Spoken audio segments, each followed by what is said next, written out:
Now, this video is about a topic that has been sort of touched upon in MGTOW circles, but never in great detail and never to the degree I wish to talk about.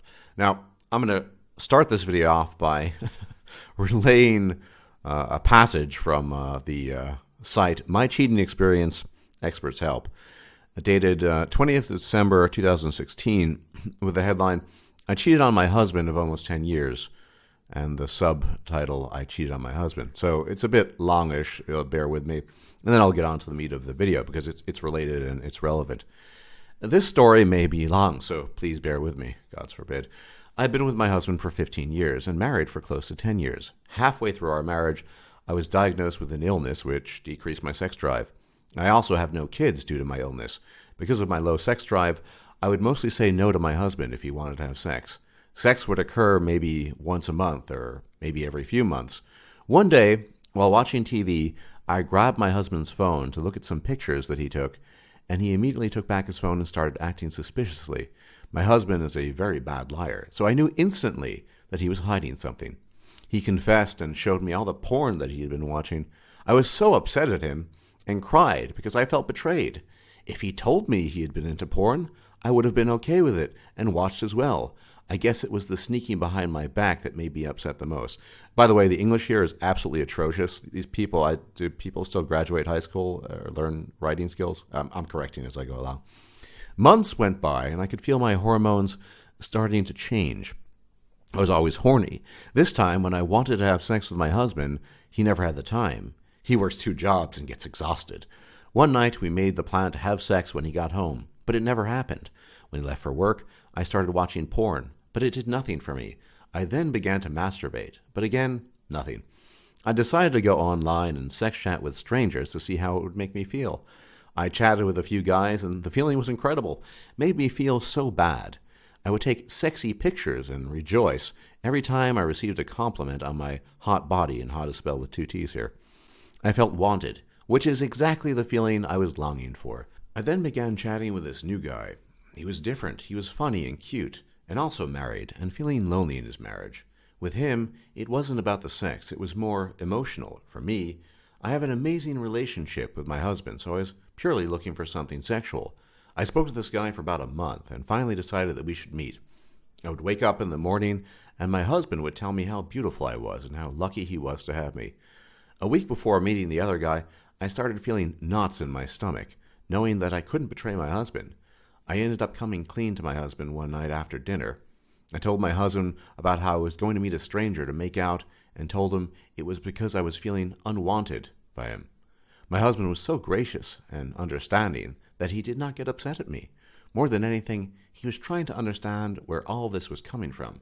He kissed me and told me he was glad that I had come clean, and that he would never be able to tolerate it if I had actually cheated on him, because he has too much self-respect to stay with me in that case. He said, quote, if you ever cheat on me, I never want to know. If I do know, I will leave you, and I would never want to leave you, end quote. I stopped chatting with the other guy at this point and started to work on my marriage. Things were starting to get really good, but in the back of my mind, I couldn't forget that rush I felt from talking to a strange man and having him admire my body.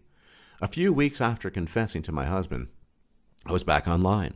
I started talking to this guy who was married with kids. He was looking for an NSA, that is a no-strings-attached relationship, just like me. He was so smooth with his words, and somehow convinced me to meet him a week after we started chatting. I was at my friend's bachelorette's party and planned on meeting him in a McDonald's parking lot for a quick makeout session before heading home. I get into this car and kept hearing him tell how hot I was, spelled with 2 T's. We made out for 10 minutes. He offered to lick me down south, but I refused. As soon as I got home, I was so turned on and ended up having the best sex imaginable with my husband. I continued talking to this guy, and he turned out to be a decent human being. We would talk daily for 4 weeks and met up to 3 times a week just to make out. One day, after much thinking, I decided to end things and told him I had to work on my marriage. He asked if we could meet one last time and agreed we could meet on his birthday. This guy had a way with his words, and it was just so hard to say no. So yesterday I went to see him, but this time it was in a hotel. I bought the sexiest outfit and lingerie I could find.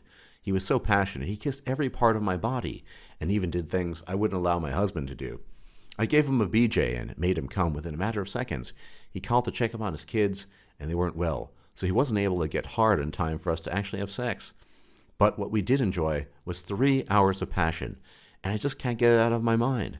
I'm ashamed to say that I woke up this morning feeling no regret. I love my husband, and I will spend the rest of my life making it up to him. I will also take this secret with me to the grave.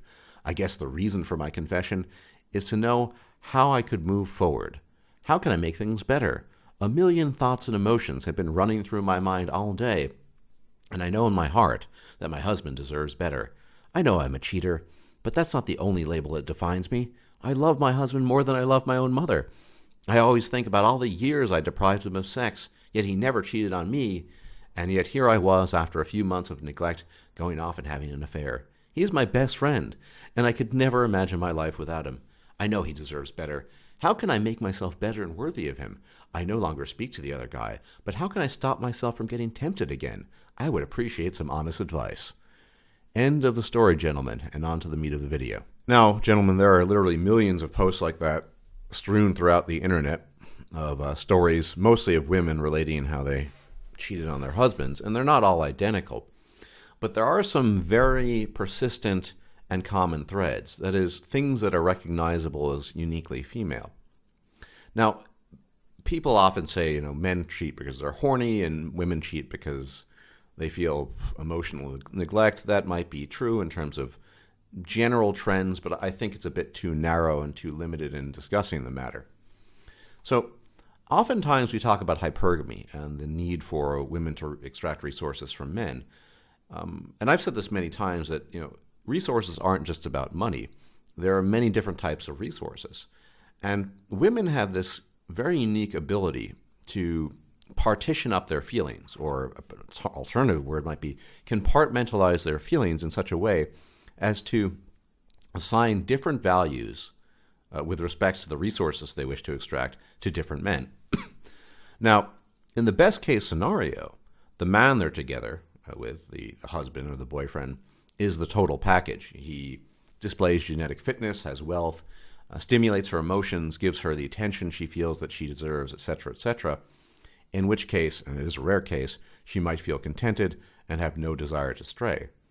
But the real world tends to be a little grayer than that, and it's rare to get a man who's the total package, even the best of men. I mean, obviously Brad Pitt, for example, was not the total package, no pun intended. And so what happens is you end up with scenarios like the following, or rather like the previous one I described, where the woman is in some situation. In this case, she felt sexual neglect, and so she, as she mentioned, she felt no regret. She had to engage in this promiscuous behavior to fulfill this need. But it's not just about having sex. I have seen and experienced cases of women who have what one might call the strangest types of affairs. Think, for example, of the woman who feels sexually satisfied more or less, has a good workhorse provider, but feels emotionally neglected. The man, for example, doesn't want to talk to her, doesn't take her feelings into account. She doesn't feel stimulation, mental stimulation, not necessarily intellectual. She's not interested in that. And because she can't get the emotional intimacy with that guy, she will not consciously, but subconsciously look for a man who will fulfill those specific needs. And this can then take on the form of a relationship that is in fact non-sexual but physically intimate. Things like cuddling and caressing and what have you, long conversations about quote-unquote deep topics and what have you, this sort of thing. This actually happens in the real world. Now, you also get the cases, as the one mentioned before, where it just comes down to sort of sexual neglect. I need to feel wanted, blah, blah, blah. I mean, that probably is the most common case of infidelity when it comes to women. And you should read some of these instances of women. I'll be posting links to that particular story as well as the website in the low bar, where they don't even understand their own motivations. They all say, I love my husband, I love my husband, I love my husband, but I've been cheating for a year and I can't stop myself from doing it. Now, this is where the partitionship, or the partitioning rather, of their minds comes into play. Into their own minds, and women, as often discussed, work and operate on their own subjective fantasy. They do love their husband. They love him for, the fact that he's a good father or a workhorse provider, or maybe he licks the meanest cunt down south of Texas or whatever. But some element is missing, and thus women will stray to whatever man is willing to provide those elements. And there is a strict separation thereby. So, for example, if she already has an efficient workhorse provider as a husband, she's not going to be trying to siphon off money from the new guy. Let's say she's looking for both sexual and emotional intimacy. That will be the role of the new guy, and they will be in completely separate categories. Now, some people have called this opportunistic love, and I suppose you could call it this. But the reality is that this is a condition of the female psyche, and how the female emotional hardware actually works in practice. There isn't a singular person that can fulfill all the female's needs. Rarely. I mean, it's possible, but it's such a rare thing that she always finds that something is lacking. Now, what I'm not claiming is that men cannot or do not feel similar such things. They do. But men are much more inclined to push through difficulties and accept limitations, which is to say, in this context, you can't have everything. You can't have your cake and eat it too. Sometimes you need to just, bite the bullet and deal with certain things. Maybe the man, like her husband, who, as a last resort, decided to watch lots of porn. He wasn't cheating on her, but she found that offensive, of course, even though she had been depriving him of needs that he had. Men just tend to deal with difficulty and less than ideal situations better. I think it's ingrained in our psyche. You just, you take the good with the bad. Women, on the other hand, being overly emotional idealists who live in the moment of whatever their subjective feelings are, they don't look at the bigger picture like that. They don't say, it's good enough. It's not to say that women couldn't be conditioned to believe that, but generally speaking, that's just not how they operate. If something is missing, fundamentally missing, they will subconsciously seek it out and project that need onto somebody else, whether that need is there or not.